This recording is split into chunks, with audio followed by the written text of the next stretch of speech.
everyone. Good evening for those of you who are in Central Asia.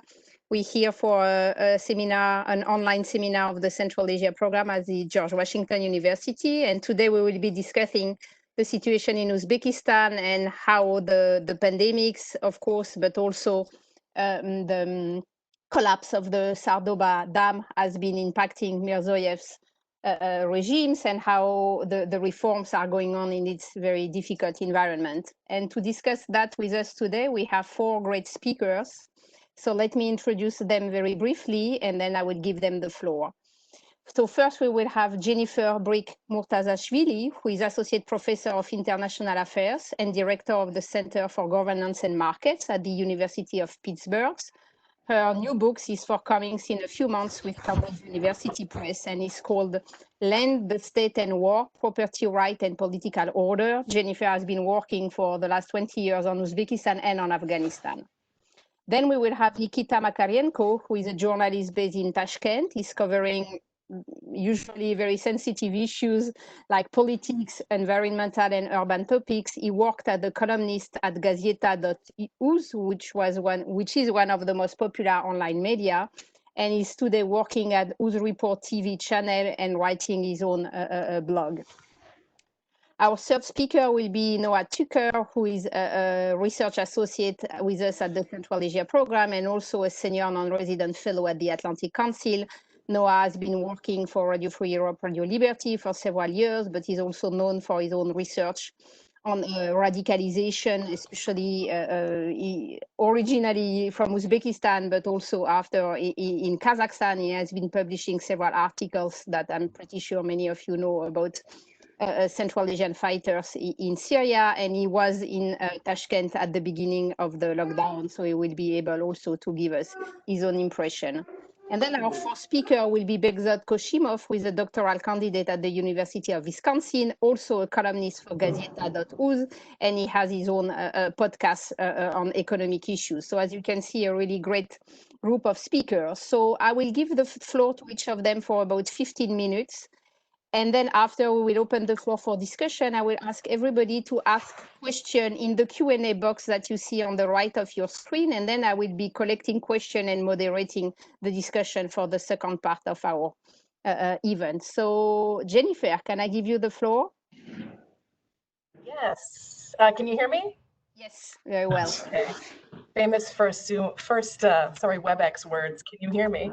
So thank you all for coming here, and huge thanks to Marlene and Jeanette and everyone at the Central Asia program for organizing this really timely event on what's happening in Uzbekistan.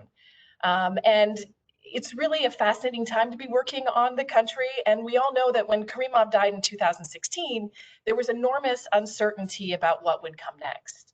And so over the past few years, we've seen a number of reforms, really dramatic changes inside of Uzbekistan, and many have been asking the real question of whether these reforms are real. And this is a question that comes up quite a lot. So this discussion today, discussing these crises, gives us really insight into understanding whether these reforms are real or not, and we'll talk about what that means. So I'm going to use these remarks to sort of set the stage for the discussion that will follow. And to sort of frame, I think, what's been happening inside of Uzbekistan. So the question about this question about whether reforms are real or not really obfuscates what real means. What real means really depends on where you're sitting. And so it's been very interesting for me to observe dialogue about this over the past several years. So when I listen to Western observers, journalists, social scientists who work on Central Asia, for most of them, the question of real focuses on democracy, governance, and human rights issues. For others, in international financial institutions, real means structural change to the economy. And to the hapless, middle-aged bureaucrat who's sitting in a ministry in Tashkent, who sees a 20-something appointed to him, appointed to oversee him, real means something very usually annoying. It's a threat. It's a definite threat of a way of doing business. So what real means is very different depending on where you sit.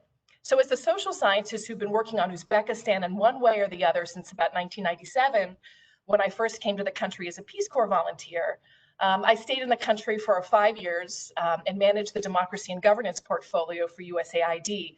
I was in Uzbekistan during some of the country's darkest days, working with human rights advocates, and saw the real challenges the country faced. But my perspective is also colored by what I've learned from my fellow scholars who've examined transitions across the post-Soviet space over the past 30 years.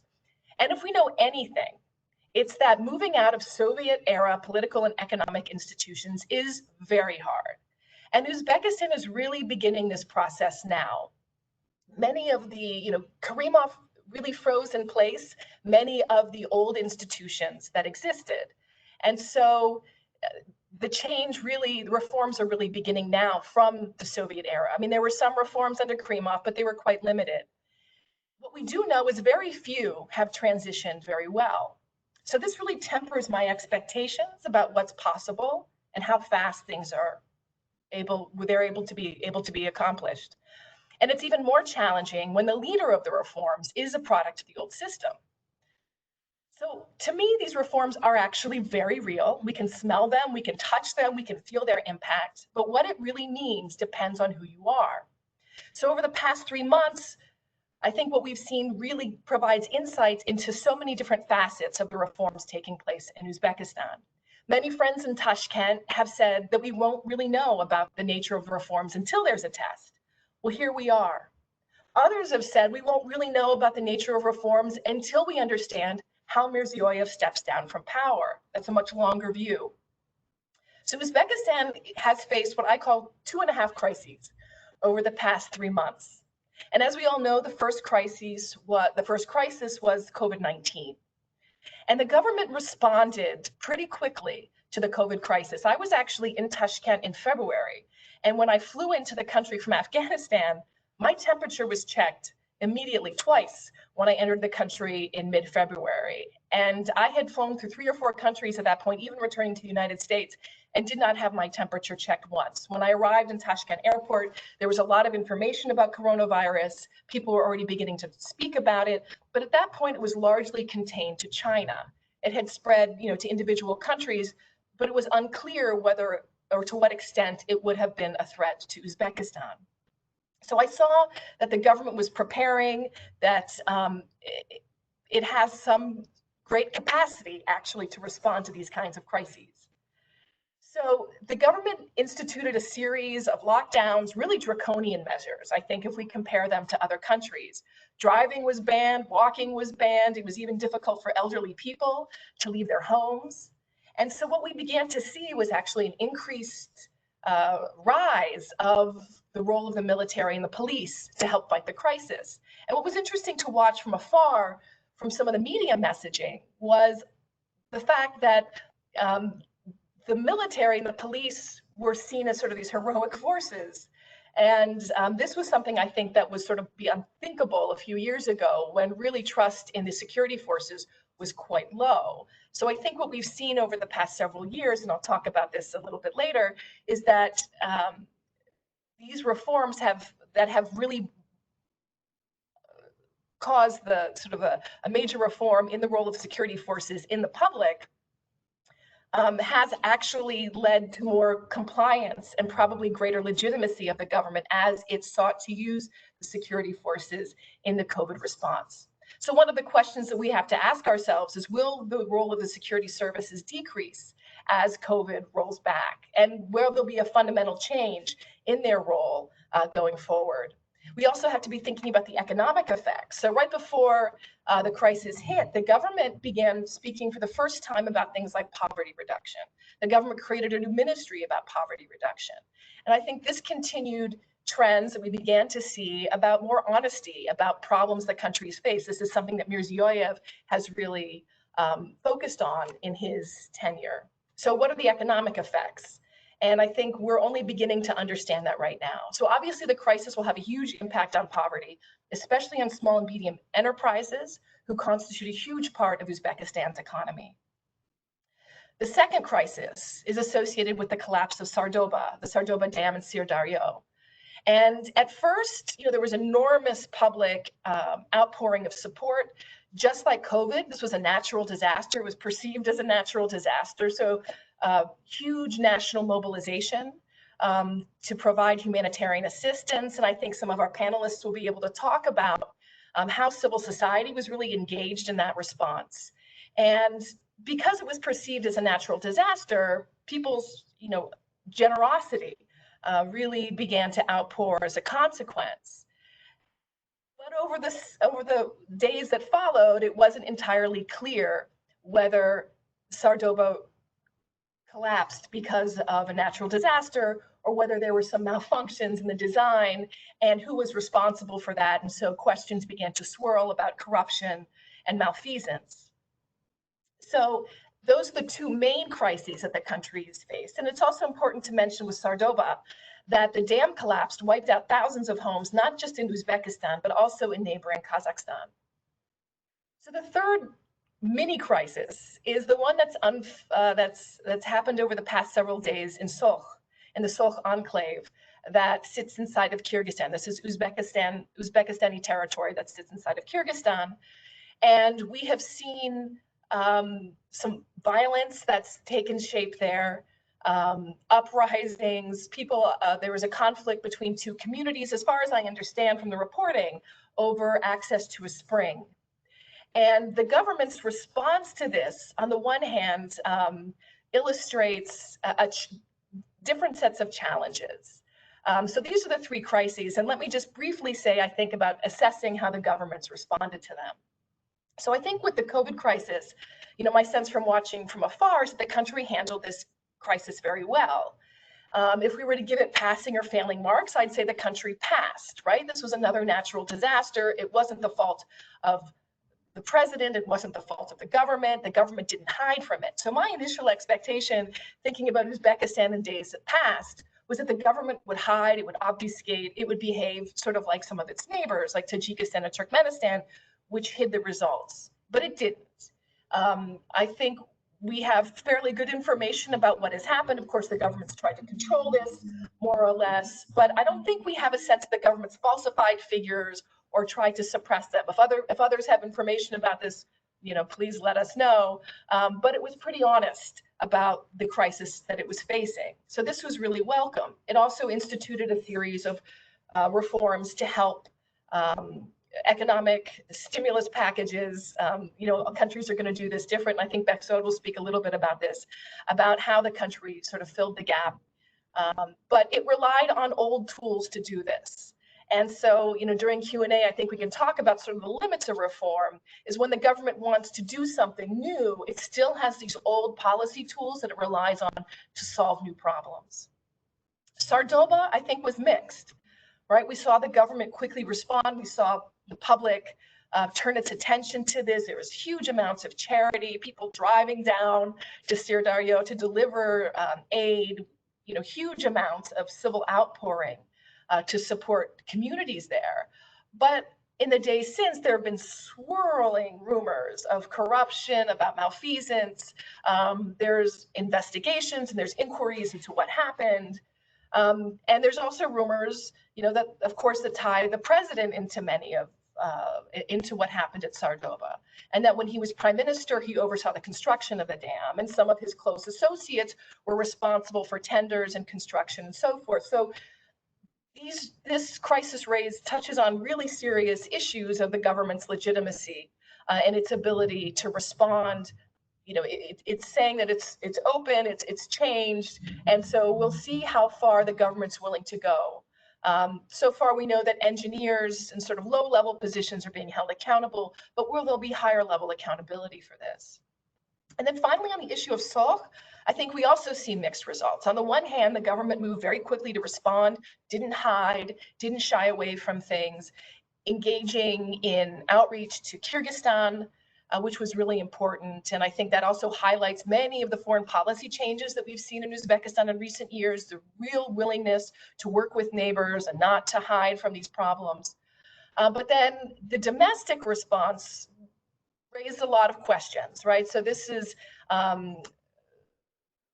Fergana Province's famous governor, Shuhrat Ganiyev, who's gotten into hot water before for comments about the media, for challenges that he's faced with civil society. So he went down to Soch There was a conflict among villagers. There's leaked audio that he threatened villagers, and the president has stood by him. Many people expected that he'd be fired, but he was not. And so we've seen this happen several times, specifically with the mayor of Tashkent, who over the years has said really controversial things about journalists, about civil society. The same is the case for the governor of Fergana, and never once has his public outcry led to any kind of political change or the removal of officials. So this is a really interesting pattern. It doesn't seem that the president is really responsive, at least publicly, to removing officials when these kinds of things happen. So to me, these three crises really illustrate the dynamic changes that are happening in Uzbekistan. And I want to highlight that I do believe these changes are very, very dynamic, because what we have here, among our colleagues who are participants on this panel, we have a very vibrant civil society. And civil society, I don't measure, and I think we have these measures of civil society which rely on the registration of formal NGOs. And no, the government has not reformed its NGO laws to a really significant extent. Registration is still very difficult. But that kind of civil society, to me, is very antiquated. There's a vast civil society that exists online. And this is how people have been mobilized over the past several years to solve things like property disputes. They've joined forces together to fight land takings. The recent illustration of Ilhom Theater, when there were rumors that it was going to be demolished. So you see that the internet becomes a platform to mobilize people. And because the restrictions on the internet have been lifted to a really significant degree, you see so much mobilization taking place online. And we know that young people don't join organizations. This is true of Uzbekistan, where there are very few organizations, but true of most countries in the world. So to me, the civil society that we see in Uzbekistan today is much, much more vibrant, much more engaged, and much more real than the civil society that I tried to work with and develop 20 years ago in Uzbekistan, when you could register NGOs. And there were thousands of NGOs that I worked with to help register and I visited, but many of them were working on social services, advocacy for underserved populations, but they were not getting involved in these kinds of political issues, social issues, and economic issues, and advocating to the degree that they are. So to me, this is a real paradox of the reforms that are taking place inside of Uzbekistan. And I have other explanations as to why this might be the case, but we'll leave that for Q&A. So thank you. Thank you so much, Jennifer, for this great introduction and all your analytical point that I think we will really come back on during the discussion. And now I would like to give the floor to Nikita. Hello, everybody. Thank you for inviting me to this wonderful event. I'm glad to speak today about this very interesting questions. It is really hard to speak. Okay, let's wait a minute. I should be on a big screen. Is I'm on a big screen? Yes, you are. Okay, awesome. So it is really hard to speak after Jennifer because she knows so much about Uzbekistan and so deep, but I will try. Yes, famous Uzbek reforms, we are still continuing, not as fast as we would like to see, but it's still going on, sometimes backwards, sometimes forwards. It is really, really complicated process. And I really like what the Jennifer started to explain about our recent crises. Yes, we talk about crisis with the pandemic and with Sardoba Dam. She started to talk about civil society. And during this crisis, we've seen how the civil society flourished and how it really, how many it means for us and how it could help the government to achieve what they want to achieve. It's always been underestimated in Uzbekistan. Jennifer said about all these complications with the with NGO registering and all these suspicious views on NGOs, which still exist in Uzbekistan. But during this crisis, we could see on practice how it is effective. But before I will continue and explain what I've seen with the civil society, I could say that probably you're waiting for criticism from me because I'm a journalist and that's my job to criticize. And for sure, I have a lot of criticism, but also I should say truth. We did good during this crisis. Starting with pandemic, I expected much worse. If you following the social networks, Facebook, Telegram, in the beginning of pandemic, it was absolutely not clear that we could get through. Right now we are on a relief, so all the business is opening up. The tourism, internal tourism is possible from the 1st of June. We are opening up. But I remember the atmosphere of fear which existed in Uzbekistan in the beginning of pandemic in March. Nobody expected that we could get through so quickly and without big losses. For sure, it's been complicated, but we don't have such big losses, which a lot of experts and observers expected. So we did a great job, and this is good. And most of people, as I see, what's my observings, they supported this measures, really strict measures, which been done and implemented in Uzbekistan. For example, the military block post with soldiers been right under my window on the street, which I used every day before to drive. There was a block post with soldiers who controlled these cars with the stickers. Maybe you know we had a special system of stickers for cars. So it's been crazy, but we get through, and we don't have a big loss on freedom of expressions. A journalist community and bloggers really worked good during the pandemic. And what's been really surprising, the government was open about everything what's happening. Beside few cases of quarantine zones where it wasn't possible for people to use their phones and such minor things, it was open. All these briefings, everyday crazy briefings with government officials online, on TV, our channel, Uzreport TV, and the Facebook, everywhere. It's never been like this in Uzbekistan. In Karim of times, it was like, we have information, let's hide it deep as possible, so nobody would knew. It wasn't like this time, and it's kind of good. With Sardoba Dam, it was almost the same. I was among first journalists who got to see the catastrophe. It's happened on Friday evening. I was here on Saturday evening, and there was no problems. Nobody stopped me. Nobody smashed my camera. Nobody even asked for my papers. I was right in the zone. The water been flowing right in front of me. I've been talking with people, with soldiers, with anyone I would talk with. I've been shooting on my camera anything I would shoot. It was easy. There was one case with Human.uz media company. Their journalist being detained just for a few hours, but it was just an exemption. In general, it was transparent, which is surprising too. Few words about how the media get through this crisis. What's in people's mood? Well, in general, anyway, it's better than I personally expected. Yes, people are unhappy that there was no helicopter money distributed, as you probably heard.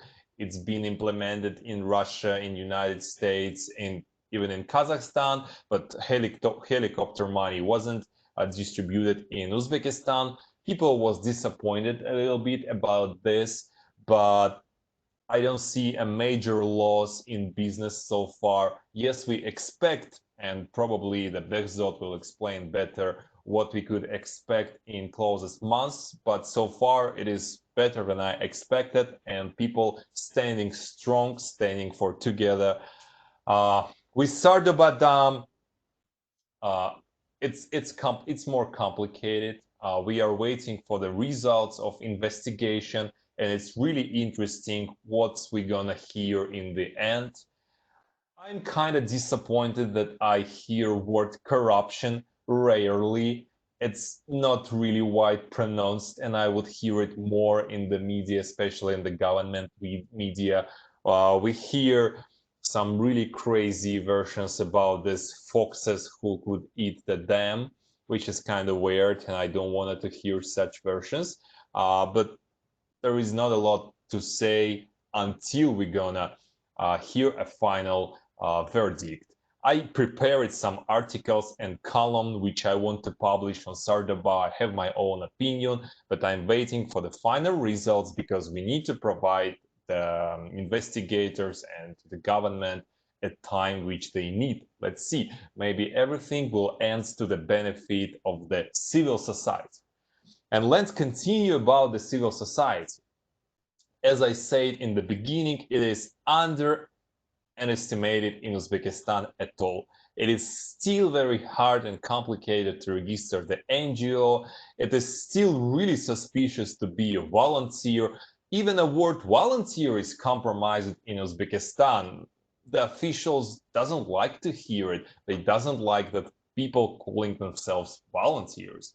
And it's not about 2 day times. It's not about the past year. It's a huge amount of luggage which we still bring from Karimov times, and especially after the Andijan, after the 2005 year, when all the NGOs being shut down and all the foreign NGOs being shut down, and all this new attitude to the civil society started to buzz in the air. But during this crisis, and especially in pandemic, everybody clearly see with their own eyes that civil society working much better and much effective than officials could do. For example, probably you heard that there was a huge center in Tashkent. It's been established by the Tashkent Hokimiyat, by the Youth Union, by Mahalla Ministry, the center where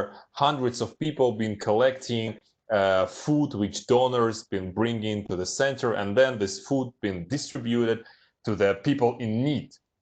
But this center been established only maybe 10 or 15 days after the pandemic crisis really hit people, and they started to starve, people who lost their jobs or just elder people who just can't leave their houses. They started to starve, and there was like a 15-day delay in reaction.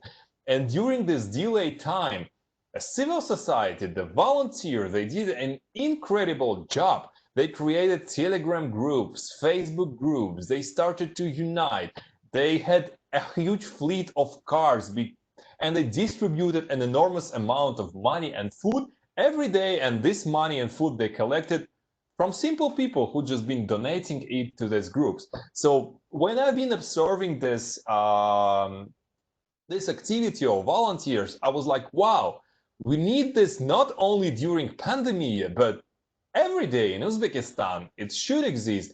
It should be developed because, you know, it's normal. It just have to be like this. So I really hope that after this crisis, the government would support the third sector, would make it easier to work as an NGO, would clear the word volunteer, and it will be a prestigious to be a volunteer, prestigious to donate, prestigious to share. I really hope that we will learn it from this pandemic. And the same happened with Sardoba Dam. It was absolutely crazy because in the very first day there was a lack of information, and people knew that I'm in Sardoba. I've been standing there posting in my Telegram channel. I had like hundreds of messages from people who was like, we want to donate money, we want to donate food, we want to donate clothes, just tell us how to do it. And I spent 2 days in Sardoba, and on my last day I've been standing on a road, and I've seen an enormous amount of trucks. Whole the road was full with trucks which been bringing food, goods and everything to Sardoba. It was just endless amount of trucks. So I've been impressed, and I really hope that the civil society will make a significant boost in the post-crisis Uzbekistan. I really want to see it. But during these two crises, pandemic and Sardoba, we had another crisis which probably been unnoticed by foreign observers, by people abroad. This is a language crisis. Maybe you heard about that our Ministry of Justice wanted to modernize the law about Uzbek language, and there was a new fine which people involved in the government sector should pay if they don't prepare their documents. In Uzbek, that's a background, but it's not about the law. It's an old conflict, and that's a conflict of identity. It just came up during the crisis, and it's been overheated. The crisis of identity. Yes, we do our reforms, but still there are a lot of questions which are not answered, and these questions are basic. It's about philosophy, because if we move on to the future, we need to have answers on these questions, and these questions are who we are, what is our country, what it is about, why we do it, what is Uzbekistan, what is our identity. Because so far there was a concept of Uzbekistan, there was a concept of different ethnicities living in friendship in Uzbekistan, but there was never a concept of a nation, like who we are, why we live, why we doing our reforms. So is it about great economy? Is it about bringing investors in tourists? Or is it about making all the people happy? Is it about saving our cities? Or is it about creating a brand new Uzbekistan on the ashes of the old cities and places which we like? There are many, many questions which we need to find the answer to create the concept of a nation, to answer to the people why we're doing these reforms and what's this about. So these are basic questions, and they came up on top during these two crises, and I really hope that we will have some time to answer it in the future. That's it. Thank you so much, Nikita, for all these great insights. Now I would like to give the floor to Noah.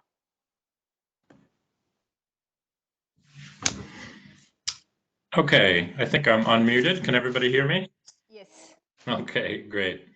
Thank you so much for inviting me, and this is such a wonderful panel to be in, and I don't envy Begzod speaking last, because this is such a good panel that unfortunately for each of us who go, there's less and less to say and less to add to the conversation, because the preceding panelists did such a great job, both of you. And maybe Begzod's job will be easier because he's only following me. I think I want to begin by speaking less from an analytical standpoint and more from a personal one, because the COVID pandemic experience for me in Uzbekistan was more one as just a regular resident than as an analyst. You know, I didn't come to Uzbekistan on this trip to to study pandemic response.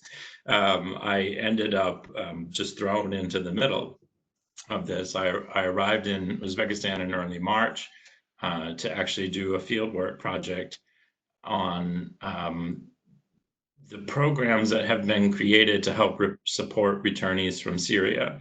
And so we traveled throughout the country. I was in Termez, and then in Samarkand and Jizak. And our last days in Jizak, we began to understand around March 18th or 19th that we probably were going to have to pick a place to be and potentially stay there for a very long time. And so returned to Tashkent. And just after I got to Tashkent, essentially the lockdown began, and without a press pass or anything else, I became just another temporary resident of Tashkent, stuck inside, and all of the same rules applied to me as applied to everyone. So I lived through the lockdown and can speak to my experience, I guess, more as just a my observations as sort of an ordinary person, or firsthand conclusions to what this was like. And I think what Nikita mentioned about having this, touching on what Jen had said also, you know, there's this massive deployment of police and the military in a way that seems like it should be scary, particularly as someone who had, you know, experienced most of my time in Uzbekistan back in some of the most fraught times, from 2002 and then through the end of 2005. I lived in Tashkent through the Andijan crisis, and then returned for a summer of field work in 2007, and had a sort of unpleasant clash of opinions with the government at that point, and was not allowed to re-enter the country again until after the Kurimov era was over. And this was, I think, the 5th trip that I've made back since the change of regimes. And it was the first time that I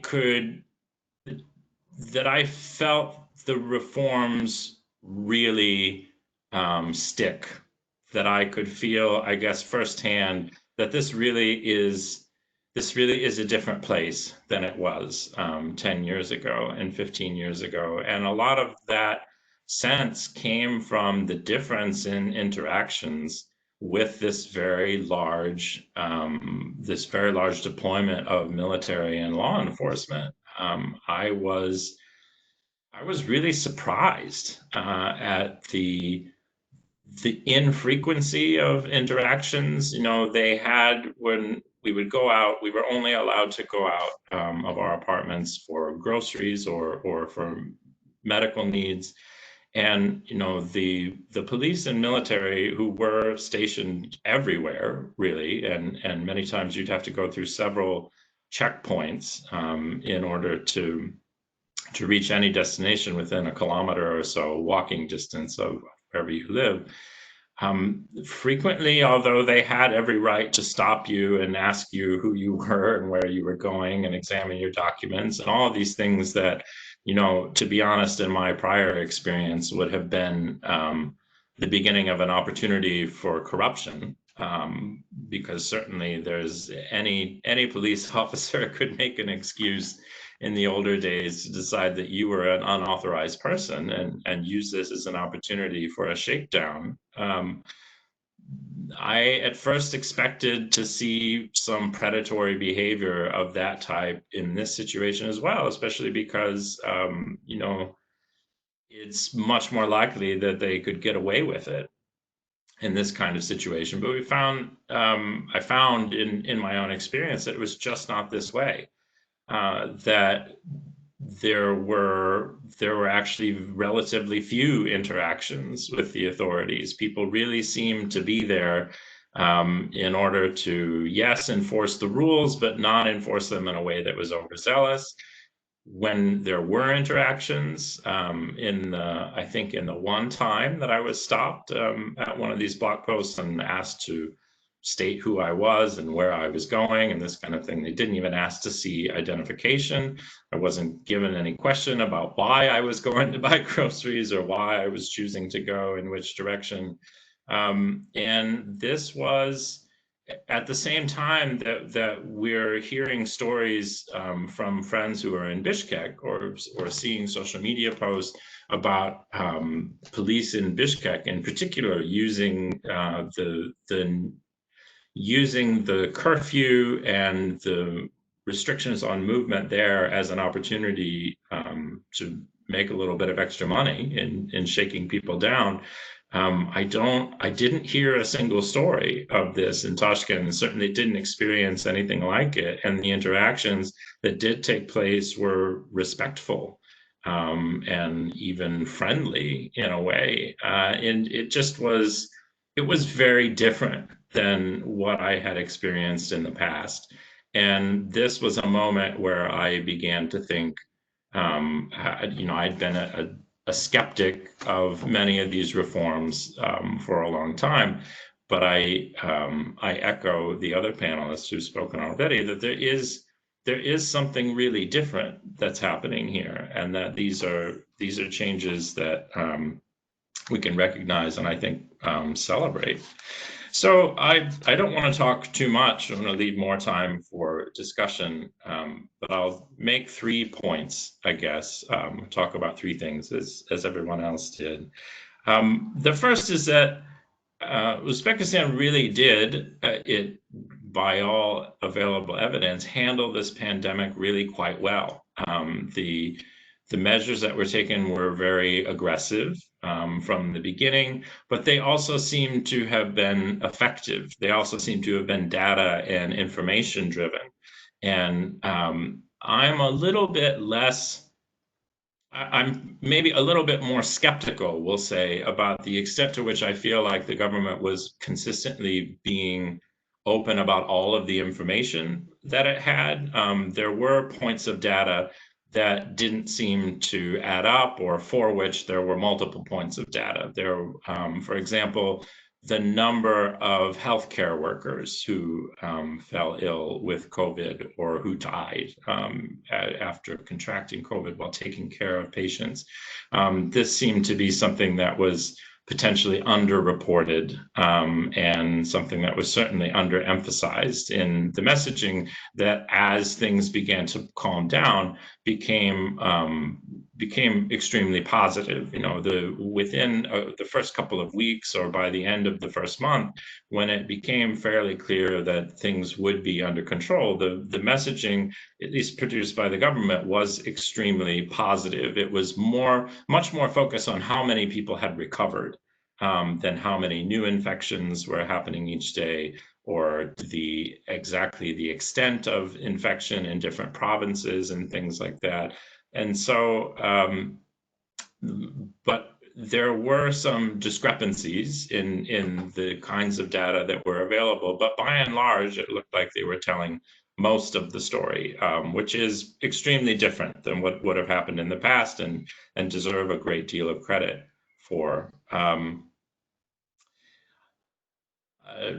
Overall, I think related, as Jen had mentioned, to this increasing trust in police and law enforcement, the amount of voluntary compliance with the restrictions was really remarkable. Particularly, I haven't been able to return to the United States through all of this, but as I watched over social media and talked to my members of my family who all work in healthcare, the amount of controversy, I guess we'll say it's the best way to say it, over whether or not people should wear masks, or whether wearing a mask is somehow an infringement on personal rights and things like that. These were just not questions that came up inside anywhere in my experience in the 2 months that I spent on lockdown in Tashkent. Everybody wore masks, and nobody had to be forced to wear a mask. People didn't really have to be reminded to wear their masks. This was extremely unusual. There was a large sense that we were all in this together, and that people needed to protect one another. They needed to protect elderly relatives. Lots and lots of, a very high percentage of families, as in Italy, live in multi-generational homes and live together with elderly members, or have to take care of elderly family members. And so I think the attitude toward it from the public was also different in Uzbekistan because of that. But also, much to the government's credit, I think one of the things that they did extremely well is taking the illness seriously from the very beginning. And the measures that were taken that were extremely strict, I think, signaled in particular how serious this illness was, and how seriously the behavioral changes that we needed to adopt in order to prevent getting it and spreading it were. It's kind of interesting too, one of these other data points at which there seems to be some difference between official numbers in places or at times and what was really happening, is that the extent to which the measures were draconian was also a little bit underplayed in some of the official messaging. It seems that the number of whole buildings that were put on full lockdown, no one allowed to leave, and people come and deliver food, a really rigid quarantine. The number may have been as high as I saw in some sources, up to 200,000 people on a full sort of Wuhan-style quarantine. And I think eventually there was official acknowledgement that it had gotten up to that point, but for a while there seemed to be a difference, even in sort of lived experience, between how strict or how widespread these more strict measures were and the reality. I think that also fits into that and some of the response to Sardoba and these questions about whether or not there was corruption involved in that, whether it was really a natural disaster. Then some other questions that came up, at least on social media. I never was able to verify these things for myself, but there were rumors and videos, at least spreading on social media, that purported to show some of that incredible humanitarian effort to relieve people who were suffering directly from the Sardoba Dam collapse, showing some of that material just being burned because officials didn't know what to do with it.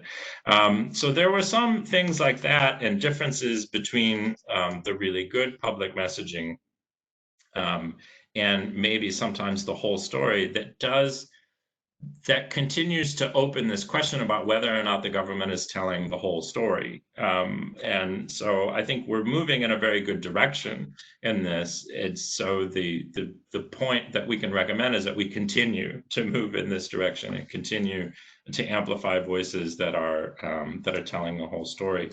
But the third thing that I want to get to that I think will stay with us much longer than these other problems is not just the economic impact of the lockdown on people inside Uzbekistan, but in particular the effect on labor migration and on the tens of thousands of labor migrants who are now either unemployed or who have returned and who may be about to put a serious stress on employment and business and social support systems back inside Uzbekistan. There's a good EurasiaNet report that came out last week on this that, if I'm not mistaken, cited official government statistics saying already there are a new surplus of 500,000 unemployed young people who were employed as labor migrants in Russia or elsewhere who have now already returned home. And there are hundreds of thousands more yet in Russia or in Turkey or in other places who may still want to return home and who are large numbers we don't have a sense of, who are actively attempting to go home or are stranded in Kazakhstan, on borders, in airports, and things like this. And what happens with them, and whether or not the government can think very quickly on its feet and respond to that sort of second effect, second order crisis as well, will tell us a lot more about, I think, the long-term future of what this does for social stability for Uzbekistan. And as Nikita was saying really well, what nation is this? What kind of nation is it going to be? So thank you. That's all the time that I'll take. Well, thank you so much, Noah, for your great comments and insight. Now I would like to give the floor to Begzod. Okay. Hi, can you hear me and you see me? I can, yes.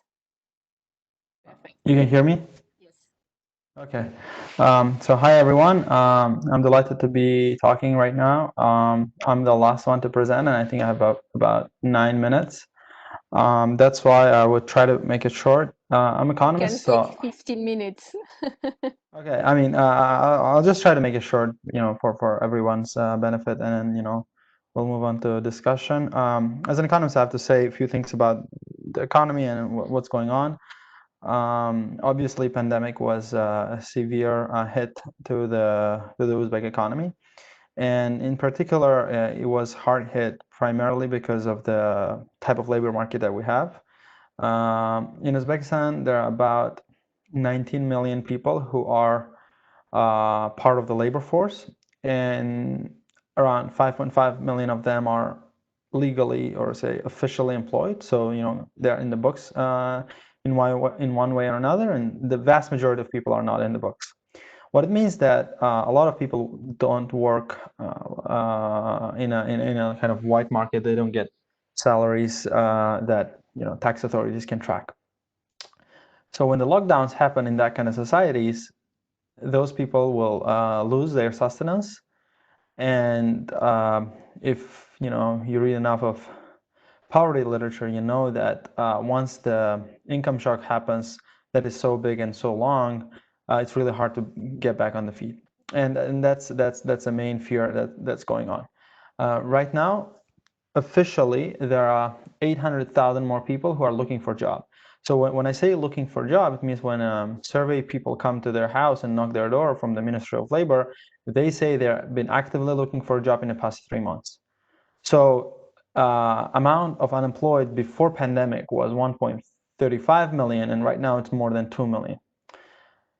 As Noah mentioned, there are about 500,000 registered people who are working abroad that cannot get out of the country to work. So that also adds up. So what I'm saying is we are going to have a depression style unemployment numbers that are really big, and that's a really great problem. And when Nikita mentioned helicopter money, and I have to probably have to correct, nobody was basically saying that we have to do helicopter money, because helicopter money as a term has specific definitions, and which means that money is given indiscriminately, and then central bank prints the money. Like I would say nobody in Uzbekistan was trying to say we have to give helicopter money. More of it was saying we have to give targeted amount of money to people who are suffering. And the primary reason, let's say, why I was saying that we have to help people was that when everybody is unemployed, nobody can produce goods and services, and everybody suffers. So if you look at, say, US economic history, which is quite well studied, Great Depression, period after Great Depression was primarily that. Like nobody was employed to get any money, so that nobody was able to produce and sell goods and services to each other. So, and the bad thing about economic downturns is that they may last very long. And Uzbekistan is in the midst of this challenge in terms of both employment and the economy, right? So the economy is going to shrink by, I would say, at least 4% from the projected. That's quite a big number. But still, the growth will be about 1% this year. So this is a very, very low number for the developing economy. And because of this temporary shock for people's incomes, it's really hard to imagine when we'll get back on track in terms of growth, and that's going to hurt especially people who are not making a lot of money. So that's a big hit. And in terms of the policy response to that, I would say most of the funds that government allocated and took from the international financial institutions were not spent on social assistance. So most of it was spent on to helping with medical costs, and very big chunk of it was spent to bail out government-owned enterprises, including the airlines, including other, say, infrastructure companies, such as water heating and so on. And obviously, government wants to pay their bills, and they have their own dues and stuff. So this crisis, they basically bail out this huge, and I would say inefficient state-owned corporations instead of bailing out people. And that was a kind of a negative, I would say, consequence of crisis management. And I don't know, to be honest, the reasons why it happened, because the discussions about helping people or like distributing some type of money and assistance for people to get over the I would say income shock was discussed, and it was never implemented. So that's kind of I would say, a negative thing that happened. In terms of positive things, I think it's really hard to add more to whatever people have mentioned before me, right? So both Nikita, Jennifer, and Noah as an observer mentioned, and I would say, openness with the data and so on helps a lot. And even in the kind of fiscal policy kind of view, right? So we know that this fund was created using basically loans from the international financial institutions to help with COVID crisis. The fact that I can tell you where this money was spent also tells something about the type of the government that we have. They are transparent on at least the ways they are spending their money in, which I would say is probably unheard of. So like the fact that I can tell, the most of the money was spent on bailing out corporations, government-owned corporations, tells something about the way that we are dealing with. So I guess that's it. I don't think I have anything to add more than what other people said. I'm glad that we are having this conversation, and the fact that me as a citizen of Uzbekistan can have this conversation, and Nikita can have this conversation. I would say that's like a biggest indicator of the fact that a new Uzbekistan is a very different Uzbekistan than it was. So expressing your opinion freely is actually something that I cherish a lot, and I think that as a society we are getting there. So there isn't a lot of repercussions for actually saying what you think. So thank you. I yield the floor to the organizers. Thank you so much, Begda. Thank you, the four of you, for this great presentation. So questions are arriving, and I will be now moderating the Q&A. There are several types of questions, so I will try to have them organized by topics. And I invite our four speakers to reconnect their videos so we can see all of you. Noah, Jennifer. Yes, perfect. So there was, if we stay for the moment at the level of the pandemic crisis, there was a question about the possibility of the arrival of a second wave that was asked. And then maybe I was thinking maybe Nikita, because you are on the ground, you heard something about this arrival of a second wave, which would be plausible because we see it already in China. And so it seems the number of cases have been kind of suddenly rising yesterday or this morning. Nikita, did you heard anything about that? Okay, my opinion that the second and the third and the fourth wave are possible because I love our people, but they act irresponsibly. What I see on the streets of Tashkent is just a craziness. It is completely irresponsible, but what's important, I think we had only one chance for a complete lockdown. I'm pretty sure the government wouldn't do the second lockdown because it will just kill the economy. So if the second wave will come, it will be a different story because it's just impossible to shut down all the businesses again. We can't survive. So it is possible. I don't want it to come, but if it will come, we will have to deal it with something new, with a new approach, because the previous strict lockdown just not possible for my opinion. And thank you, Nikita. And to follow on that, can we identify which sectors in Uzbekistan have been suffering the most of the lockdown? I imagine it's more or less the same all over the world, but if you would have some comments on the sector, the economic sector that really suffered, and do we see any kind of inflation also going on? That was also one of the questions we had. I don't know who would like to answer. Maybe Nikita first. I will give a small input, and maybe Bekzot could continue, because I prepared for the last 2 weeks a TV program about a dying tourism industry. It will be broadcasted tomorrow, so I have a lot of data on it. I've been traveling to Bukhara to talk with local businessmen. You know that we are so proud about our tourism industry, and it's been developing so well. And the previous year was the most successful year in the history of tourism in Uzbekistan. But what we see right now is dying. And the saddest thing is that we don't know how to help, because probably the tourism will not be like it was in the future. So the mass tourists will not come back.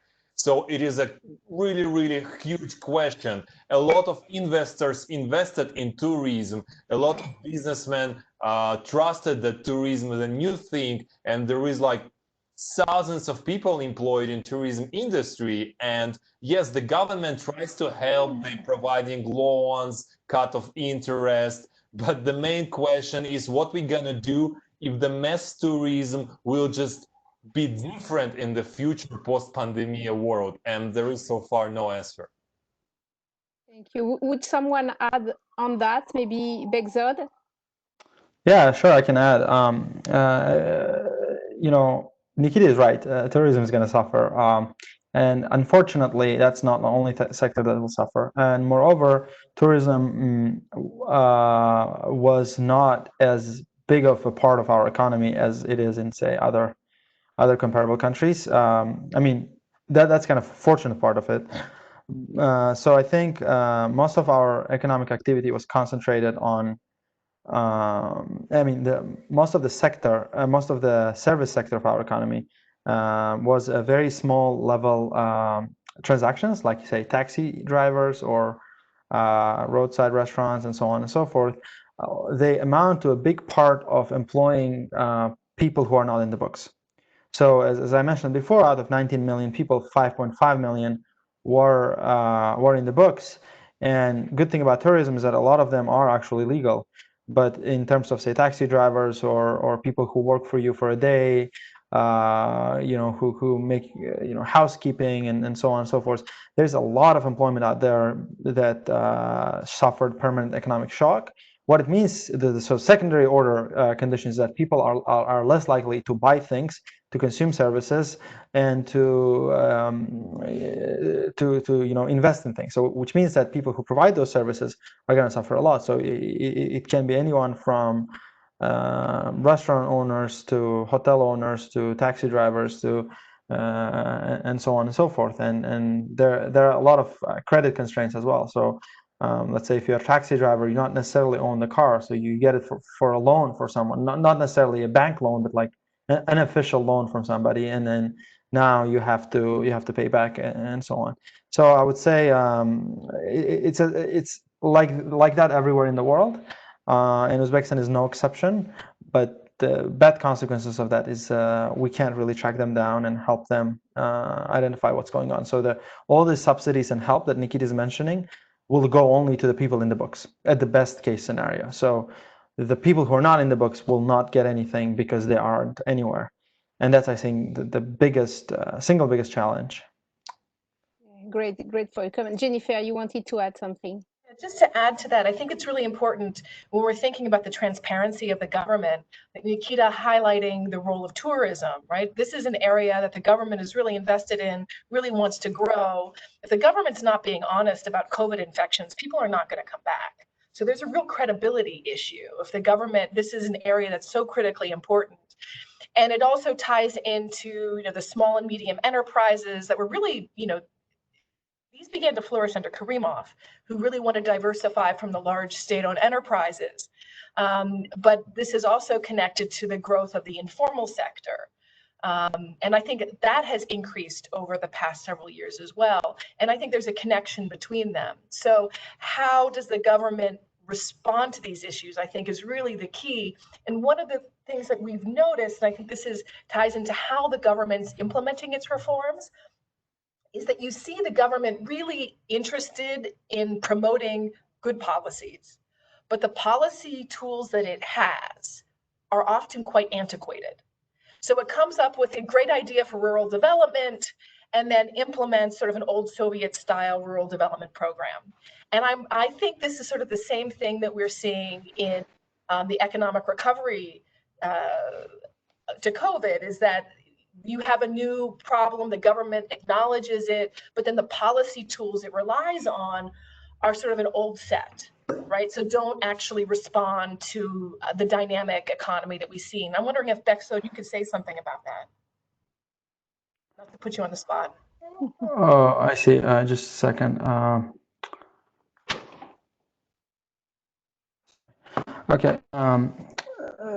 So in terms of In terms of policy and tools, yeah, I would say there's an understanding of what has to be done, but for some reasons, those things are being slow and not implemented in some way or another. I'm not an expert on, like, say, state capacity or something like that, but that's like a prime example of the fact that there is an understanding, like a philosophical understanding of what has to be done in societal level. Like Nikita said, helicopter money, like that means that's a really good observation, because most of the population thought that the accurate measure to get out of this crisis was to actually distribute the helicopter money.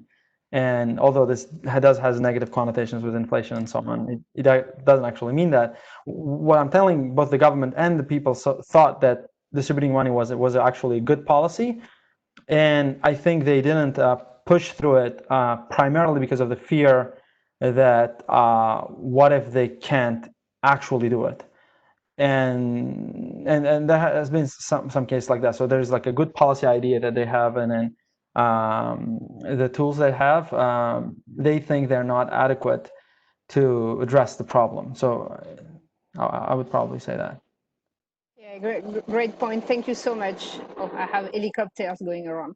I have a question for Noah about Islam and the way the Muslim leadership has been managing the crisis, the way they deal with the issue of not going to the mosque, telling people not to go to the mosque, telling people to be careful when attending funerals, and what has been also the narrative in preparation for the Hajj. So if you could tell us how this kind of Islamic leadership has been dealing in terms of awareness and kind of community preparation around the crisis. And maybe Nikita can add also if he had things on that. Well, very early on, at the beginning of the lockdown, there was some real question about whether sort of the government would dare to try to do a lockdown right before Nowruz. And even though it's not technically a religious holiday, and then of course, as it's a large part of the lockdown also overlapped with Ramadan this year, there were sort of real questions about whether religious leadership would go along, whether people would really stop gathering in mosque and things like that. But all of these things that exist in the official realm, at least in Uzbekistan, are extremely well organized and connected very directly to the government. And so it's not a surprise that official statements that were released and official practices were to follow the line. Of course, not just in Islamic leadership, but in all other religious faiths as well. And I think there was a certain sense of nervousness about whether or not people themselves would comply with these things. For example, on Easter Sunday, I went out for a walk in front of the Catholic cathedral in Tashkent, and there was so much security around it. The streets were empty. There were no people anywhere, but there was all of this extra police and extra checkpoints and other guards and things like this sort of around the whole area of this empty cathedral. And there seemed to be this idea that it's really possible that the small Catholic community in Tashkent would feel like this was just a bridge too far, and that they had to be inside the church, during Easter Sunday. And of course, this didn't happen. And as far as I can see, people followed the lead, at least in the early part of the lockdown, and observed things as they were supposed to. But I think, as Nikita was saying, there are these real questions about what happens if you have to lock down again, or what happens when there is this repeatable. And this is a question not just facing Uzbekistan, but really the whole world. at this point, and everybody has to figure out how to deal with him in their own way. Okay, thanks. Nikita, would you like to add something? Do we have, for example, information on the way funerals were functioning? I know it has been a big issue for Tajikistan and Kyrgyzstan, and also in Dagestan, that has been really hit hard by the pandemics. The question of attending funerals was one of the very sensitive one. I can't say that I'm an expert in a field of religion, but I'm an expert in a field of what people discuss, because I track everything every day, and I never heard that people been discussing funerals or mosques or churches, but they've been discussing weddings, and that was the blast. People been really crazy that they can't do their stylish weddings with few hundred people. That was a problem because there was a lot of negative, and still there are underground weddings that are going on, and I see it in Instagram in stories, because people are not smart enough and they post it in their Instagram stories. And there is still a hot question, because in Uzbekistan people could put down everything but not the weddings. I know it sounds absurd, but it's true. Good point. Thank you so much. We had a series of questions more on a kind of geopolitical aspect on how China has been perceived. As China be sending aid out, the assistance has been received. What is the narrative about the virus being a Chinese virus? So the relationship to China, and also the relationship to Russia. And in the case of Russia, the possible relationship between the fact that migrants are coming back from Russia and the discussion about Uzbekistan becoming a member of the Eurasian Economic Union. So I don't know who would like to begin on this, both Russia and China questions. Jennifer? So I just say something about the Eurasian Economic Union. We can have discussions about the pros and cons of it, but I think the really important issue is the one that Nikita brought up, that's occurred over the past several weeks, and this has to do with the role of the Uzbek language and the Russian language inside of Uzbekistan. It really seemed like several months ago that Uzbekistan was headed for membership in the Eurasian Economic Union, and you heard government officials speaking about this both publicly and privately, about the need to join and the imperative to join. And then after the parliamentary elections, it seemed like rhetoric around this switched quite a lot. And you began to see Parliament actually become more active in this. And then this was sort of intertwined with, and so the role of the new Parliament is really interesting. And I think we can have a lot of discussion about what this means as well. But you began to see a lot of discussion around the Uzbek language. And this all took off on the internet, took on Facebook posts and Telegram groups and things like that, not really in official media. So there was this discussion about the Uzbek language. Some of it took a pretty nationalist turn, which really surprised me, and even among some public officials, because nationalism and fighting nationalism was one of Mirziyoyev's key pillars when he first came to power. He talked about the need for interethnic harmony and things like this. So you began to see this discussion about the Uzbek language in ways that you had never seen before over the past 30 years. And it was very tied to nationalism. And then this spokesperson, she was a Russian foreign ministry spokesperson, weighed in about the role of Russian language. And all of a sudden, this led to a lot of commentary about Russia involving itself in Uzbekistan's domestic affairs, that this is an internal question, Russia shouldn't be involved. And then you begin to see a lot of pushback, right, against the Eurasian Economic Union. And so Uzbekistan decided to become an observer, not to become a member. And these things are all very tied into one another. I don't know, Nikita, if you want to add anything to that. Yeah. I'm not a big expert again on geopolitics, so I couldn't really comment on the Russian Eurasian Union and its benefits and the influence of China. But yeah, it's kind of weird that what you say during this conflict, which is kind of ongoing, we see a lot of this hate speech that you are local Russian-speaking people. I never say Russians because most of us are not Russians. you are following the policy of Kremlin, which is not true at all. And in this bipolar world, there is only Kremlin or the local government, but there is no place for other people who actually Uzbek patriots. And this is again a lack of concept who we are and what we do. And having a lack of this concept, I can't answer a question: is it good to join Eurasian Union or not? That's it. Begzod, maybe on these two issues, you would give us your economist perspective.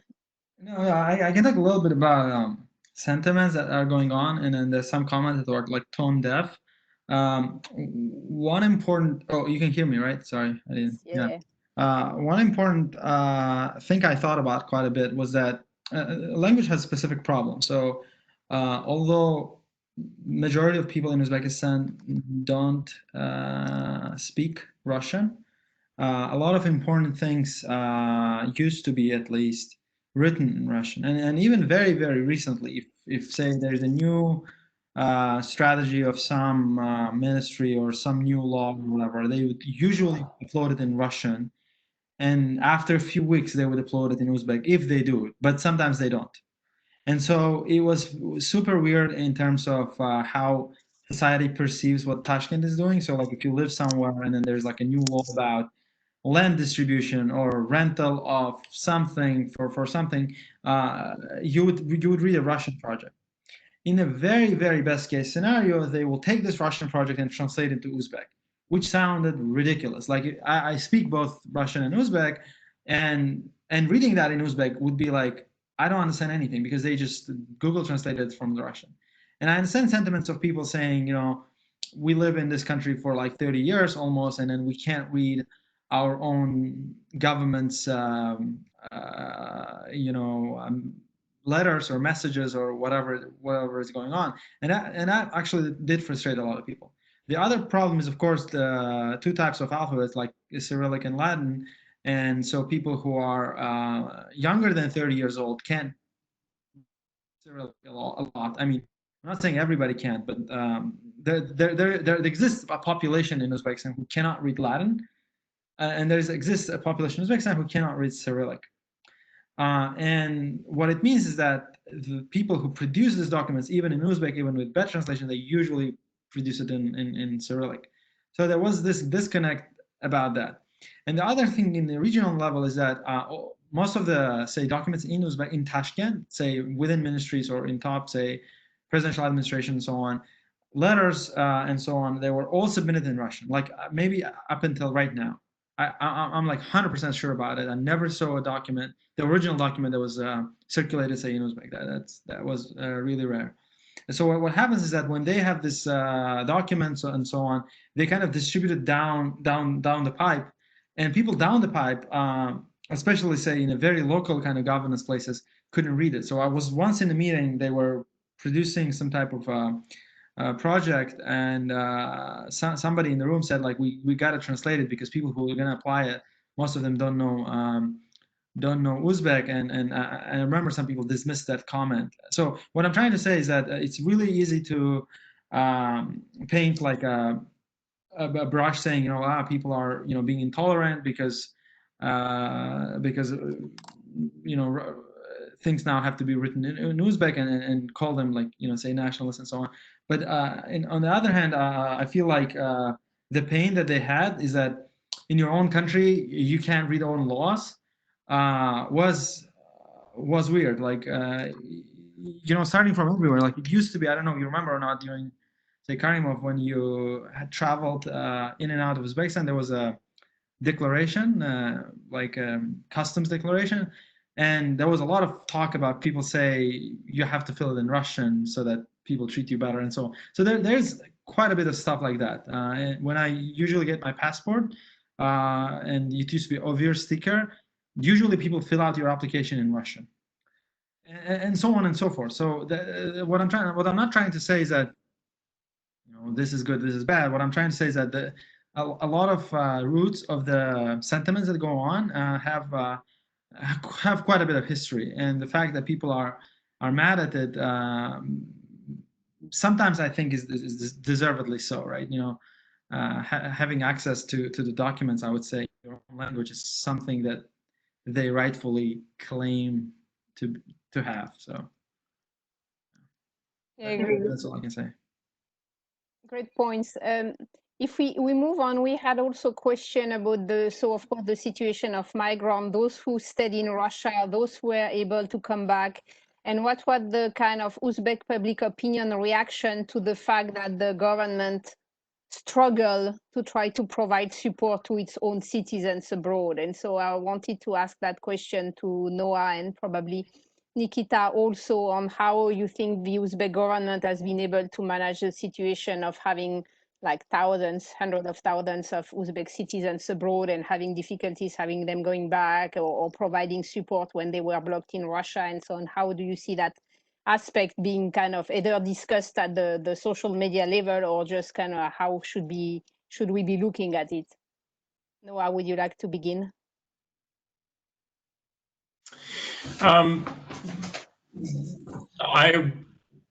This has a personal connection for me too, because I was able to leave Uzbekistan because of one of this series of, they called them presidential flights that were set up in a public way to address this issue.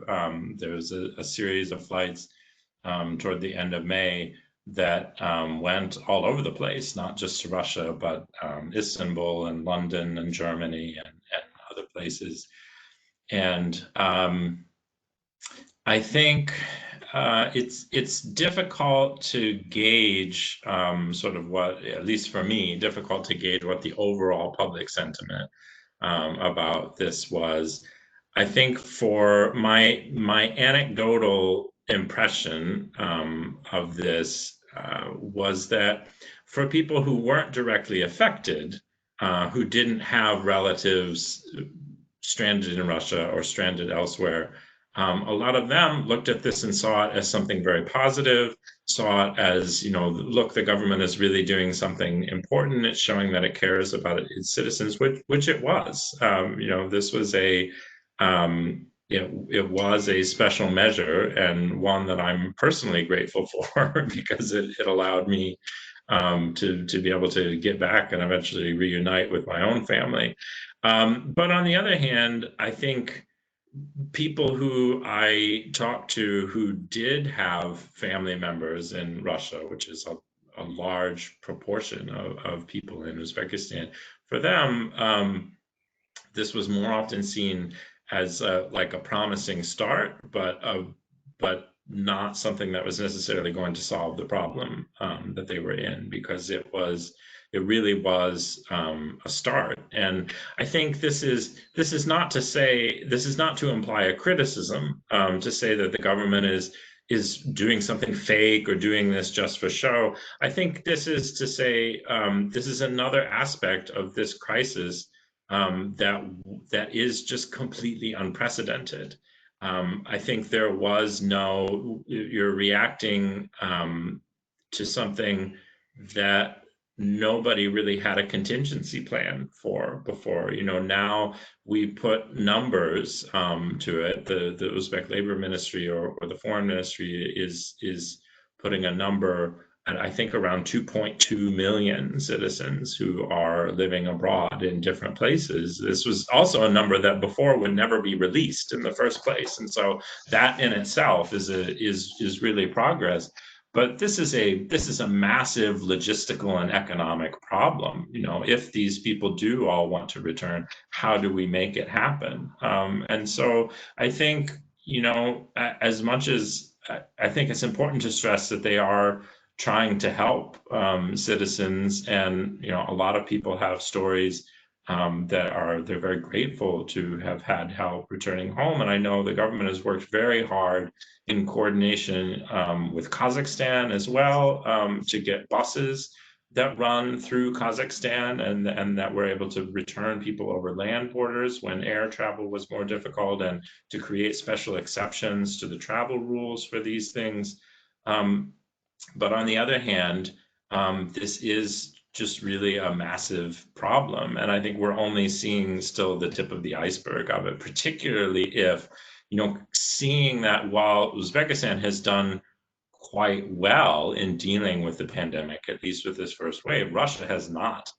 And those effects, we've talked already about the after effects on the Uzbek economy, and others have talked about the other Central Asian economies. But another massive ingredient in this is, what are the second order effects from a potentially serious economic downturn in Russia that will follow a much worse pandemic experience there? And these are the questions that I think we just still don't have answers to. Will one of you add something to Noah's comment? Yeah, the Noah said everything right, and I just could add my statistics. I have counted once that if we want to return every Uzbek citizen, which is only in Russia now, we need 6 flights per day for 1.5 years. It's huge. It's bigger than they did. It's just no one did any time in the history. So if the government have no answer right now, I could understand.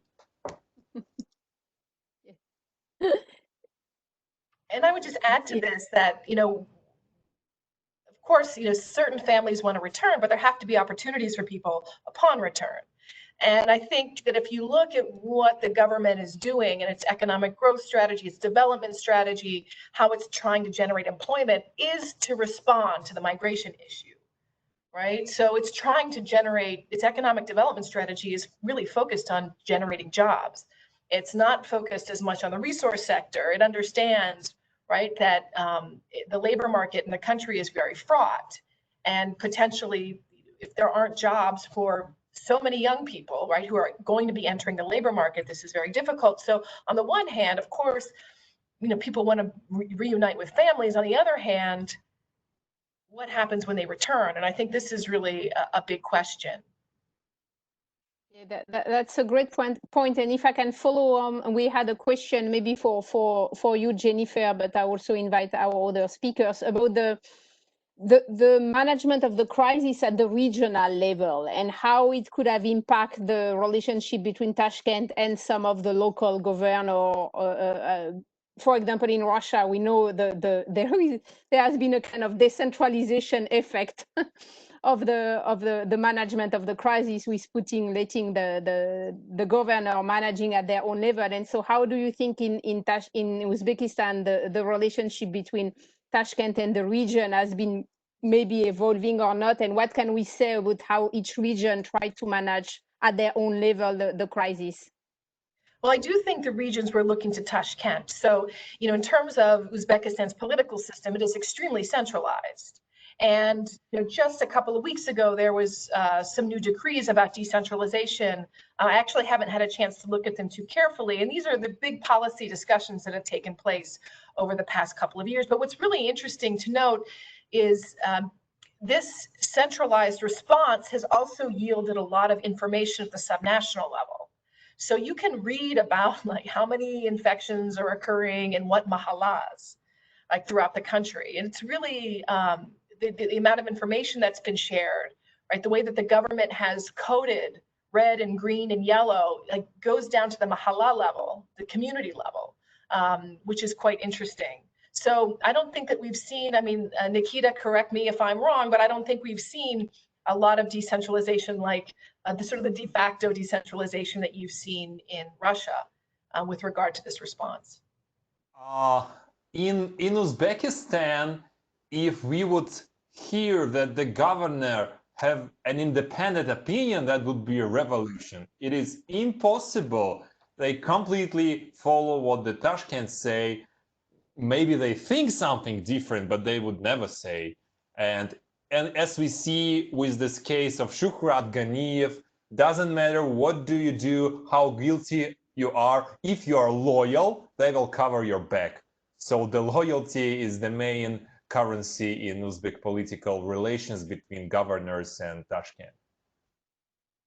I can add to that too, but not in terms of relationship, but usually when there is a national crisis, like a war or pandemic, a lot of national level institutions are involved, like military, National Guard, and so on. And even the countries like the United States, World War II led to a much more severe centralization of institutions and so on.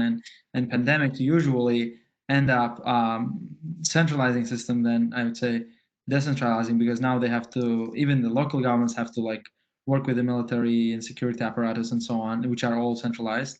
The second point is in terms of fiscal centralization, like money centralization, because the anti-COVID resources were concentrated under, say, Minister of Finance. Again, it's a centralized resource.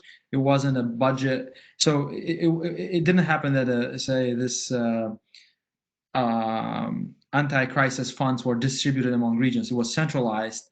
And if a region wants some part of it, the system would be much more centralized than it was even before. So if anything, I would say, again, I agree with what people said before, but I would say big events like COVID, like pandemic and wars and so on, usually kind of makes unions stronger. And Uzbekistan wasn't a federal union to begin with. So it became vastly more centralized, I think, than it was ever before. Yeah, great points. So now there is a series of questions more about kind of grassroots initiatives in reaction to the crisis. So I would like to give you some of these questions we had. And then after, for the last 15 minutes, I would like to give each of you the floor back for discussing reforms in different fields. So if we stay for the moment at the question related to grassroots initiatives. So we had a question, for example, on the probable rise of domestic violence during the lockdown and how that was potentially addressed by some civil society groups. We had a question about the rise of digitalization of whatever could be digitalized during the crisis. So what about educational digitalization? What about e-commerce, for example? Which kind of initiative have we seen emerging? And another question, which is not exactly on the same question, what about the social media discussion about what is happening in the US around the death of George Floyd? In Russia, it's huge discussion now about police violence and racial arrest. So there was also a question about how the Uzbek public opinion is discussing these issues on social media. So domestic violence, kind of digitalization and reaction to what is happening in the US. I don't know who would like to begin. Yes. Because I thought about all those questions quite a bit. First, domestic violence. Vox EU is like an economic portal or whatever. They published quite a bit of papers in the US on the US data on domestic violence.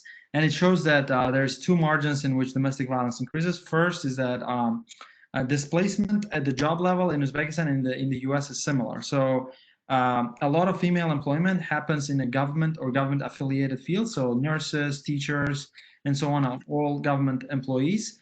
And if, say, families consist of a taxi driver and a nurse, taxi driver is out of job and nurse has a job, or a teacher has a job and so in terms of job security, there is one margin in which female labor conditions might be better.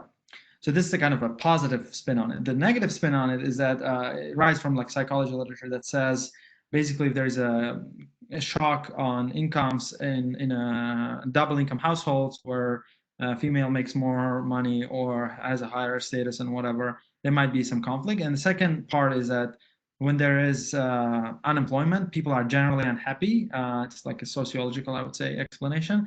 So when people are unhappy and then there's like a dynamic shift where a female becomes a main breadwinner, most of the domestic violence happens through that channel. And I think Uzbekistan is no exception. So the fact that we have such a weird labor market in which, those women who are in the labor market are more or less in a more protected sectors may have affected that. So that's like one spin.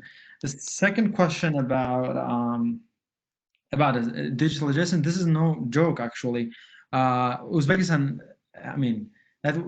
interesting enough, there is some jokes going on in Uzbek that says, who is responsible for digitalization in your company, and people say it's coronavirus. So Telegram is a big tool, and Telegram bots and everything is working out. So a lot of firms that used to not have a website or anything like that now have it. And I was developing a website for my podcast, and I talked to like coders and stuff. They were so busy. They say like, we have hundreds of requests every day on trying to set up a website, Telegram bots, and so on, so that we can stay connected with so the businesses want to stay connected with the customers.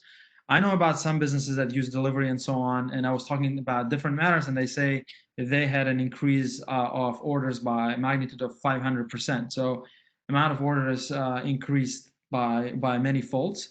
So that kind of put on pressure, and they started hiring freelance coders and so on. So digitization was happening in the private sector slowly, but surely. But the Corona crisis kind of became a catalyst of that process. So in terms of e-education, schools were set up, the TV and so on.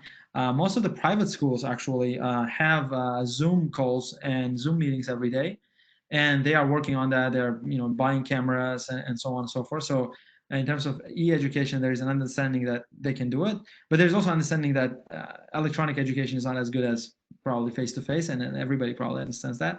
And in terms of U.S. products, I think the weird thing about Uzbekistan, we follow whatever Russia follows in terms of policy. So in Russia, there is a huge sentiment about U.S. protests being unfair or bad or whatever. Like even so-called liberals in Russia, and liberals in Russia is a different word than liberals in the United States. So let me just put a caveat on it. So like so-called liberals by Russian media, even they were on board with a say state opinion of Russia, right? So that the main kind of line of argument is that U.S. shouldn't teach everybody about human rights. Look at what's going on in there, and so on and so forth. But and that's the same sentiment that I observed in the Uzbek social media, was that next time U.S. teaches you about human rights, like look at what's going on in there. And I think it's a very, very unfair sentiment, and people don't understand how, say, racial biases exist in both Russia and Uzbekistan, and try to rent an apartment when your name is Behzad in Moscow, for example, or something like that. It's against the law in Russia to discriminate, but again, try to rent an apartment if your name is Behzad, and I think that's it. So unfortunately, Uzbekistan doesn't have a different type of opinion from that of Russian elites. Mm-hmm. Who else would like to comment on this grassroots initiative? Jennifer. So it's been very interesting to watch, right? And just a word of caution, I get in so many interesting discussions with especially outside observers of Uzbekistan who look at the lack of the NGO law, lack of progress there, the struggles that NGOs still face to register. And if you spend time in other Central Asian republics where people can register NGOs, many of these NGOs that do exist are like dinosaurs, right? This is like the old era where people joined these things and there was a lot of donor support, and they weren't really, there are some real NGOs that have a long history, but there are actually very few of them that have had a real meaningful impact. And I don't mean to discount the NGOs, but we have this, I think, especially in the democracy and governance assistance world, is a very antiquated notion of what civil society is. And I said this before, but I hope that what's happening in Uzbekistan allows us to revisit this. So if you look at, for example, the formal media in Uzbekistan, if that's what you're going to look at, newspapers, radio, TV, you don't see huge changes, especially in print media. TV, you do see some changes, right?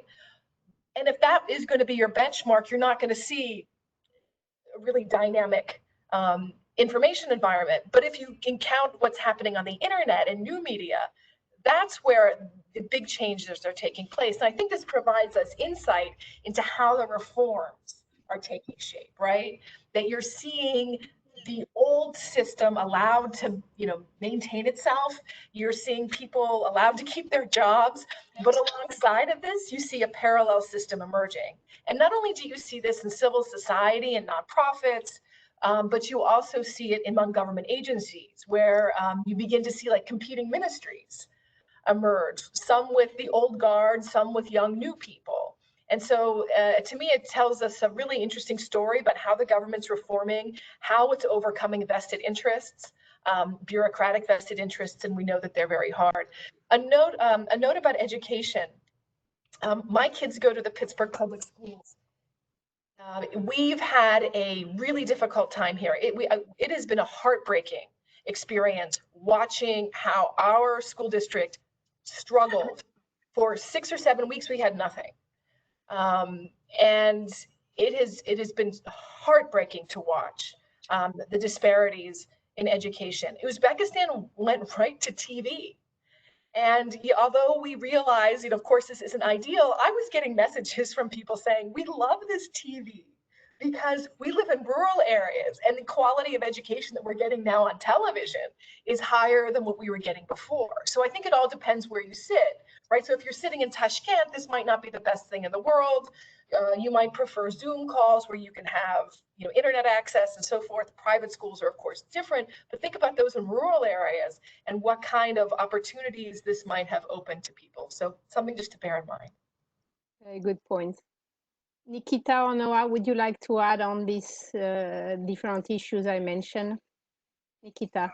No, I can't really add on the domestic violence because it's not my field. I just don't track. But on digitalization, just today I've been at the new brand initiative, a new digital supermarket, because businessmen in Uzbekistan, they're converting their businesses really quickly because there is no other way to send their goods and sell their goods to people other than do it online. So I'm really excited how quickly they changed their minds, and all my local groceries or small cafes, which I used to visit before the pandemic, they're trying to invent something new. Even very small local beer store, they have now online delivery and Telegram bot and whatever. So that's really great, and I like it. And probably that the countries which jump into technologies later than developed countries, they could quickly implement new things like repaying with our QR codes via phone. It's really working everywhere right now. And even yesterday, I've been walking with my son and I wanted to buy coffee. I do not want to touch a card and do not to touch a cash. So I don't feel it's safe. So I paid with QR code and it's kind of cool. So yeah, digitalization is on a march.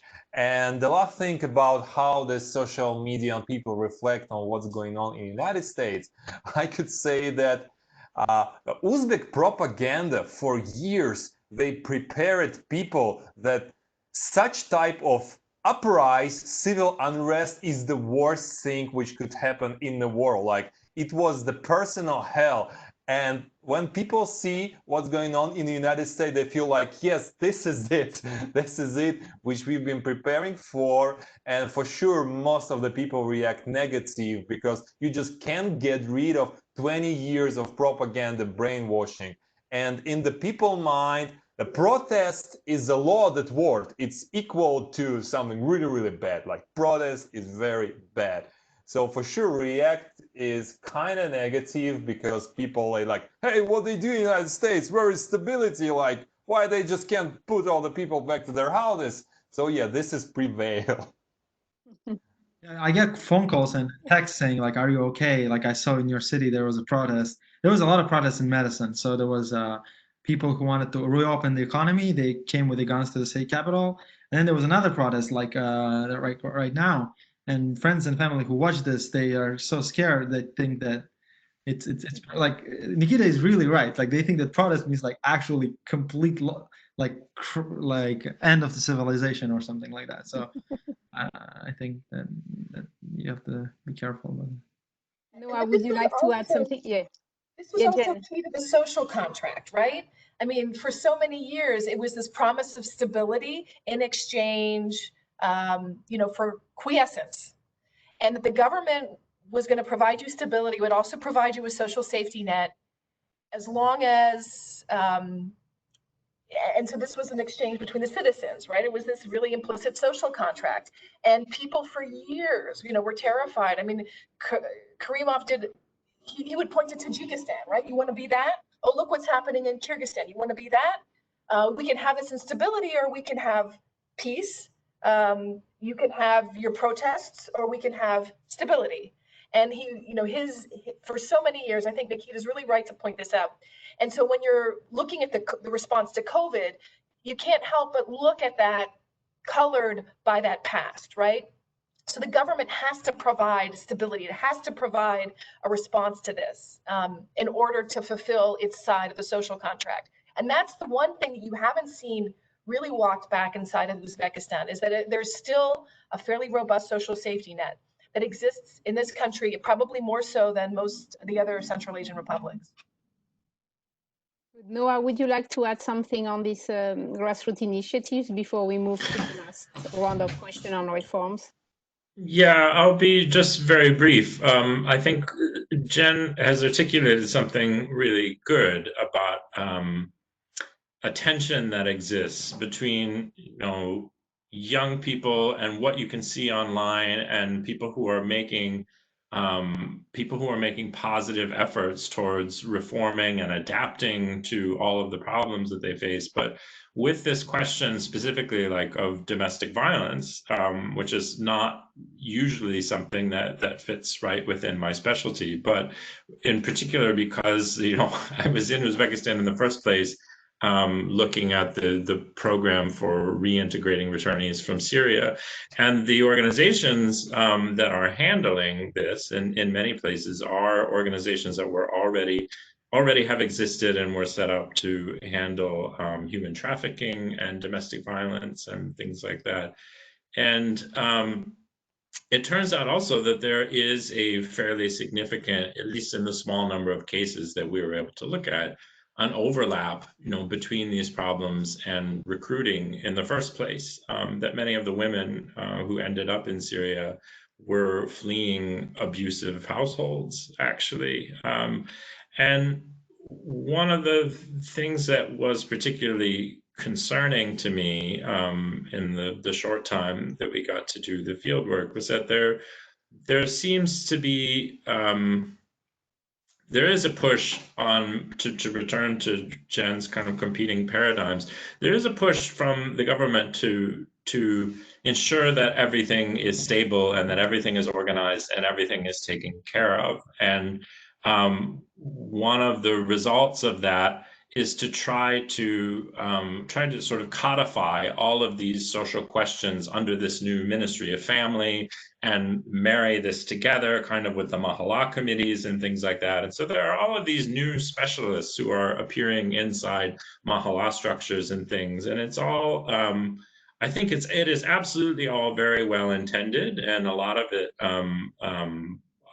is driven by people who have worked on family issues and social crisis for a long time and have a real heart for these things. But it also is always in competition with this government desire to keep everything under control and to keep everything stable. And one of the results of that is that for the past year or two, the resolution for domestic violence cases, there's become a strong preference that the job of these new National Guard officers and the job of social workers is essentially to return battered women back to their homes that they fled, and this is a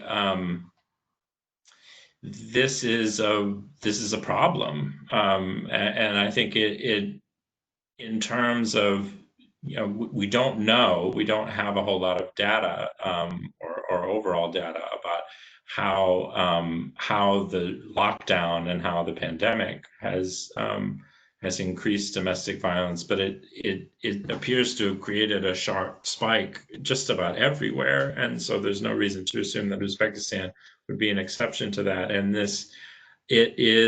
there are all of these sort of new social safety measures that are supposed to be there to help help families in crisis deal with problems with this, or citizens in crisis deal with problems like this.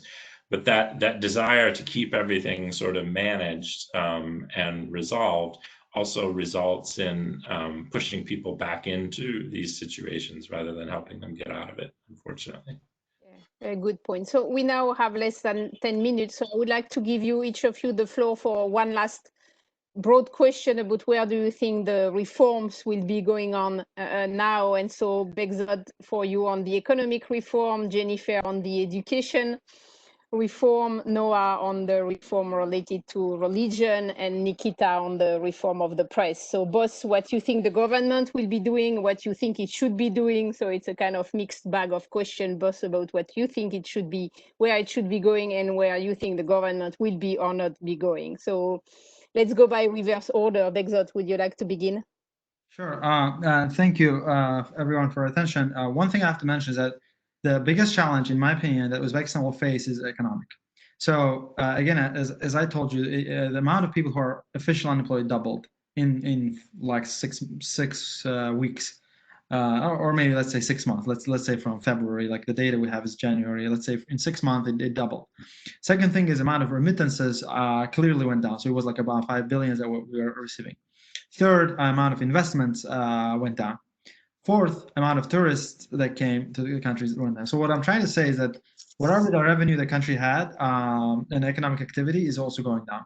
Also within the country, as I mentioned before, 13 million people are making their sustenance from the sources that we don't know, and probably all of them were affected by the lockdown, and it was a severe shock to their economy. So what it means for an economist is that this huge shock and pandemic can have a very severe and negative consequences down the road. And if there is one big problem that Uzbekistan will be facing is how to look for unemployment, poverty, and then severe constraint in resources. So Uzbekistan had some resources in terms of remittances, people who are kind of buying bread and fruits and so on and kind of surviving their day-to-day life, but now both the government and the people are severely constrained in their resources. So this is an actual problem that may have consequences for families, for I'm sure for religion, for society, for a lot of things. When people are acting in a constrained world, it's really hard to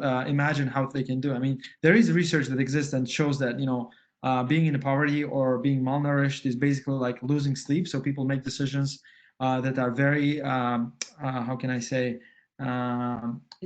not rational. So psychologists and economists study people's brain, and then when they malnourished or they think about poverty, they make decisions that are very bad for them in hindsight. So as a researcher, you would say why they are, making this stupid decisions, but overall humans tend to act irrationally. So I guess this is a very big challenge for the country going forward, and I hope at least that they understand that the root cause of whatever the problems that we may be facing is very economic. So overall, in the last 28 years, Uzbekistan wasn't an economic powerhouse to begin with, and we had a very stagnant economic growth and so on, but still we were kind of surviving. But right now, we're basically in the brink of hard times, and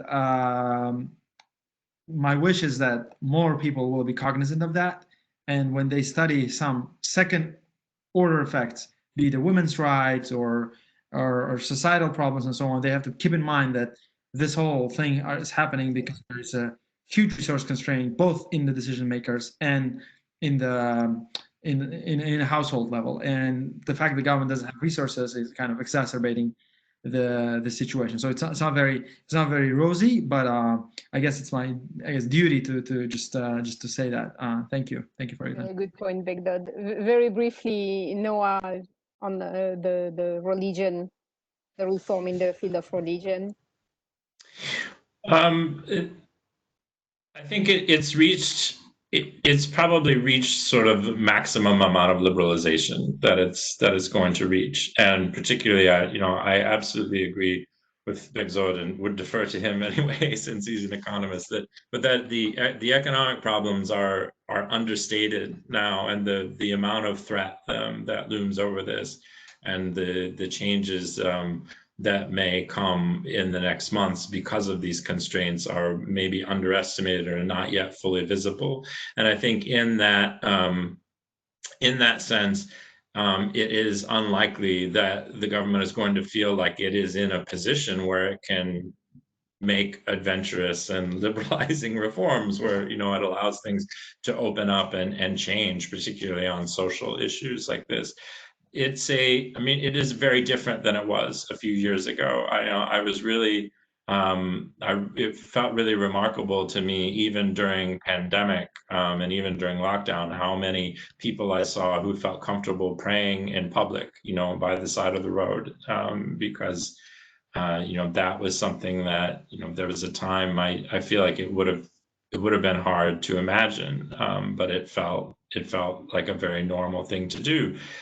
There was a lot of controversy over head coverings a couple of years ago, and now it seems to have reached sort of a détente. And people, generally speaking, in public, they dress the way that they want to and that they feel comfortable with, and police don't seem to harass them. So I think we've kind of reached a kind of balance. It's not nearly as far as many of the more religious Muslims want it to go, but it's also a big improvement over what it was in the past, and I think it's not going to liberalize further under the current conditions.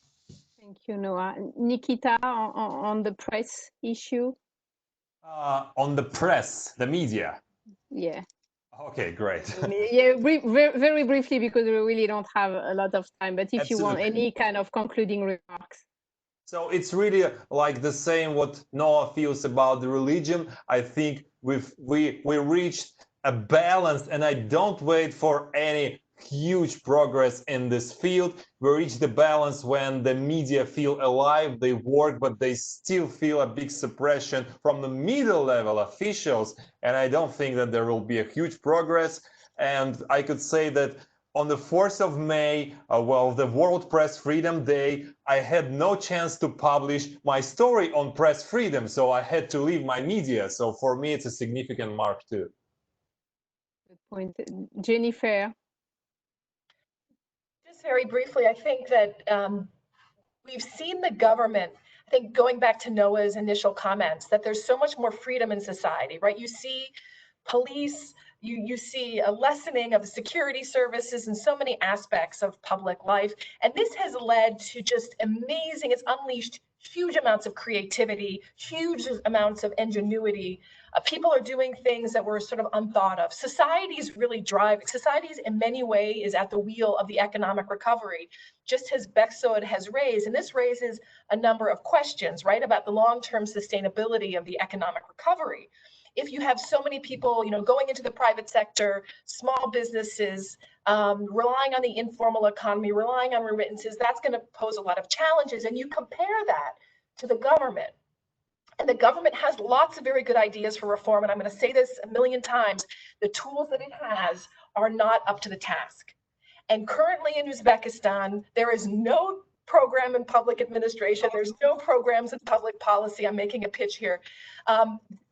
People want to do reforms. And I meet really excited sort of mid-level officials who don't either know how, they don't feel like they have the political authorization to do things. The government still relies on these very old models to do, like Noah described, within the mahalla. They're very well-intentioned, and so they rely on this old toolkit. And until that toolkit is fundamentally reformed, Uzbekistan will struggle. We've seen enormous prospects for economic growth. I think, the World Bank came out yesterday and said Uzbekistan is going to be the only country in the region that experiences economic growth, which is great news. But I think how much greater that growth could be if the government were really open to reforming some of the tools that it has to get things done. Well, I think that's a great conclusion for our discussion. It has been already 2 hours, so it will be time for us now to conclude. I wanted to thank you, the 4 of you, for really sharing your knowledge and your insight. It was just fascinating to listen to you. And as you can see, you had 130 participants, so really a lot of attentions. That was really wonderful. So once again, thank you to the four of you. Thank you to all our attendees, and please stay in touch. We'll continue to have events discussing what is happening in the region in the second half of the month. So once again, thank you, everybody. Stay safe until, even if everything seems to be lifting progressively, everybody should stay safe and at home as much as possible. So thank you once again, and hope to see you very soon. Thank you. Bye-bye. Thank you.